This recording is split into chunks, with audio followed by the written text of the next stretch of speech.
Hi everybody. As I said last time, I'm going to talk about how to prepare for a race, have fun, and stay injury-free throughout the course of your training and preparation. But I'm going to take you back a little bit because I want to share with you what I'm going to be doing next year in terms of racing for me. I decided that I'm going to do 5 stage races in 2022. Obviously, these races I was supposed to do in 2020. However, it changed, and I'll be doing these races in 2022, God willing, with everything going on. But I'm still going to prepare for these races as if I am doing them. The races that I'm doing, and I'm really happy to share with you the process that I'm going to go through in order to prepare for them. So the company that I chose is called Racingtheplanet. I have done 3 of the races and I had an amazing experience. I met some interesting people and I've made some great friendships throughout when I was doing these races, and I'm still friends with people from those races. And what I liked about those races is that you're out there and they really encourage you not to use your cell phone. And even though some people did, I felt that it was so important for me to go a week and really detox myself from the digital world. I did use it for taking pictures though, but I tried to kind of step back and enjoy the moment of these races. And I was so enthralled with these races that I decided that I'm gonna go and attempt to do 5 of them in 1 year. So why would you do that? Somebody told me, are you getting paid for it? No, I'm not. I'm not getting paid for it. But I feel that the value it brought to me was just so amazing that I wanted to go and push myself out of the comfort zone and really go into a place of see if I can do it. And if I can't, then I can't. But I'm gonna do everything I can to prepare for these races. So I mentioned to you that it's called Racingtheplanet. Look on their website. They have a lot of interesting things, and it is really a great organization for doing your first stage race. So the races will be as follows. In April, it will be Namibia in West Africa. That's the first one. The second one will be in Mongolia, and that's called the Gobi Desert. The third one will be the roving race, which is, and I'll explain that at a later time, which is in Lapland, and that's exciting. The fourth race will be the Atacama crossing in Chile, and I did that one, and that was amazing. That was just incredible to be in an area where they actually shot movies from like being on the moon. And this is the closest that I could get to be on the moon. Besides feeling great about doing these races, it kind of makes you feel like it's so overwhelming and it's amazing. And then the 5th race is in Antarctica.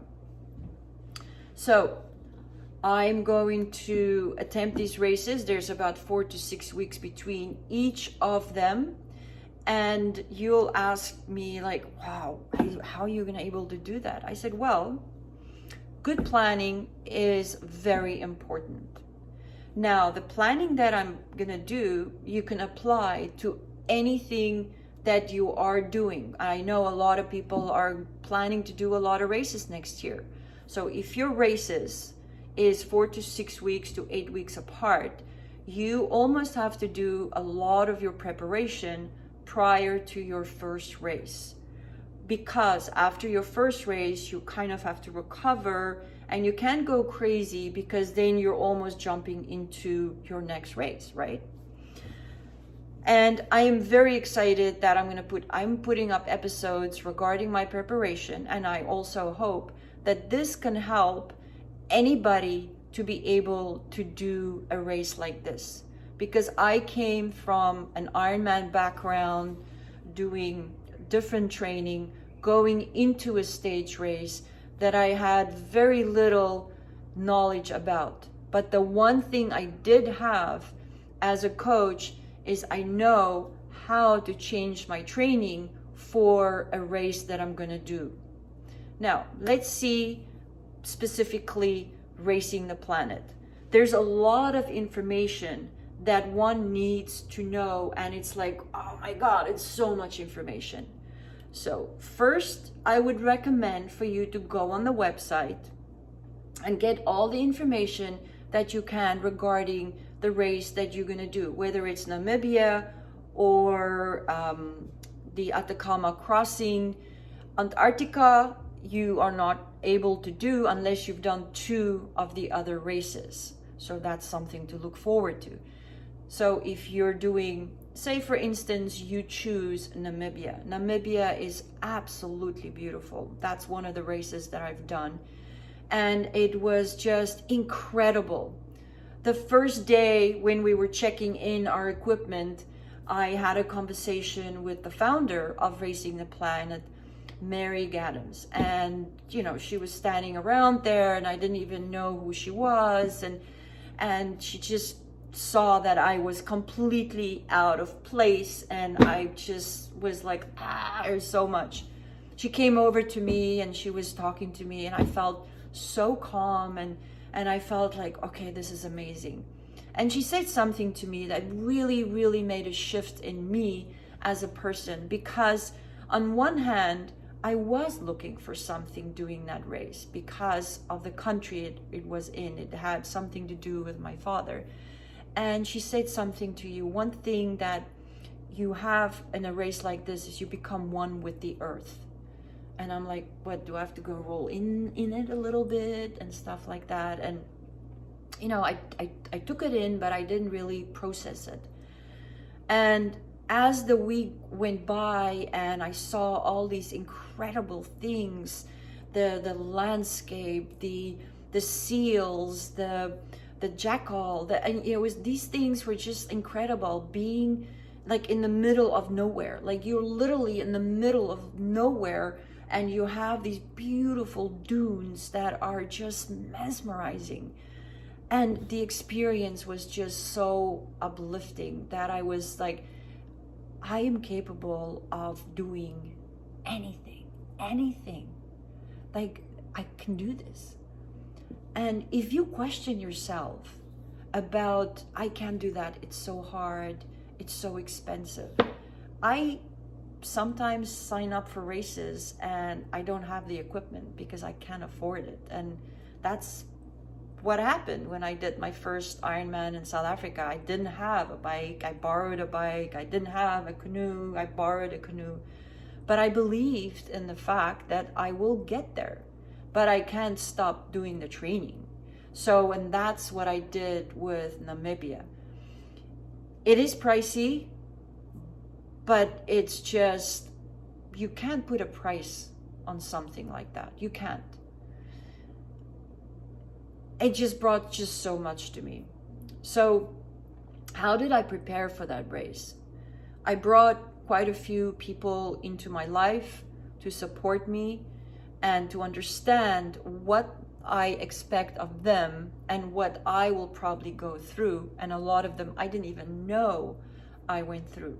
I was very fortunate at the time that I was working at a health club in New York, and I was training, I was coaching. I had a group, a team. The team came together and we raised money for me to buy the equipment I needed. And if this would be your first stage race, your investment is not just the entry fee and getting there. It's also the fact that there's mandatory equipment. And the mandatory equipment, in this case, I think it's between 30 and 35 pieces of things that you have to carry with you every day. So, and of course you want to buy the best, the most durable, and the most comfortable. And you learn. I learned a lot by buying stuff that was not necessarily the things that I needed because it was too heavy. And we'll get into that later. But now I want to share with you that if you're thinking like there's so much coming into your life, there's just so much you have to take care of, I encourage you to go on YouTube and look at Racing the Planet Namibia 2017, 2019. Look at those documentaries that is up there of people that had to overcome so many things in order to do a race like this. I was fortunate enough to be healthy, but not everybody had that liberty before they started doing the race.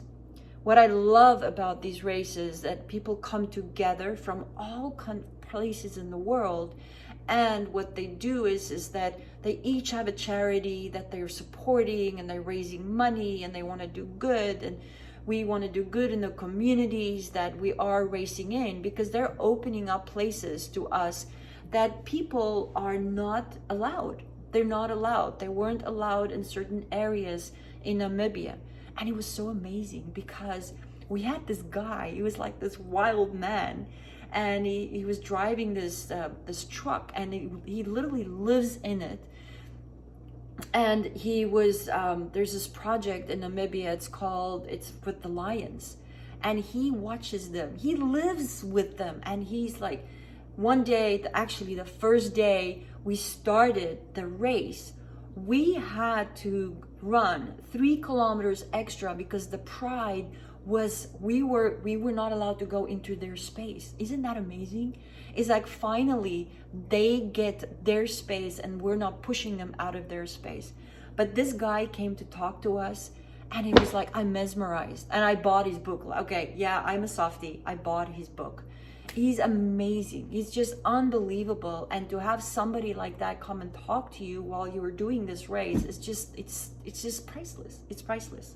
So those are the things that you can get out of it. Is there a lot of training involved? Not as much as you think, because people are like, oh my God, I have to do all these long runs. Yes, you do, but you can also walk them. Have you ever thought about that? So we're not going to talk about training today. All we're going to talk about is, and I keep repeating it, there's so much going on. So I have a box here. You see this box? It's a mess. It's a mess. I have my freeze-dried food in here, okay? Now, I have stuff back here. I don't know if you see it, but this is where I'm right now. I have all the information. I have stuff I'm going to share with you, different kinds of freeze-dried food. Why do I choose this? And I'm not a spokesperson for them. This over this. It doesn't mean this is not good. It just means this worked better for me. So I tested them before I trained to know that I like the taste and that I can live off this for 1 week. This is what you get to eat. And we'll talk about how you can prepare yourself, all the types of hydration. But you see how many things there is? There is, what kind of pad do I sleep on? Do I sleep on a inflatable, non-inflatable? What do I need? What kind of knife do I need? What kind of electrolyte will be best for me? And that is really important, is your nutrition. Because the nutrition throughout your training will set yourself up for success. And I'm not talking about high performance. If you want to finish, or you have a specific goal to be on the podium, nutrition is really, really important. So, to conclude today, this is my rumble room with all my things, my mandatory equipment. It's thrown in there, and we're gonna pick it apart, and I'm gonna show you that when you start your training, it is gonna be essential that you buy all your mandatory equipment, you put it in a bag, a waterproof bag. And see, now I'm digging. My brain is digging. Oh, my pillow. So, my mandatory bag, waterproof, and I'm going to put it in my backpack that I'm gonna use for my training. And backpacks, I love them. I have like 3 of them. I absolutely love them, and I can have one for every day. I would. But my favorites of backpack, I'm gonna share with you, and everybody has a different favorite of backpack. I'm so excited to share this journey with you. And I would gladly support anybody that is thinking of doing this race or one of these races. I already want to ask one of my best friends for 35 years to join me to do Namibia. I'm not going to put her out on the spot by shouting her name out, but I hope that she decides to come and do it with me. So I'm going to conclude today to tell you that anybody can do it. You just have to find the tools that works for you. Connect with the people that want to support you in order to get you where you want to go, unselfishly. You don't have to be finding the most expensive coach or the most expensive plan, etc. You just have to find what works for you, okay? This is the first and many segments that I'm going to share with you about Racing the Planet, the Grand Slam Plus 2022.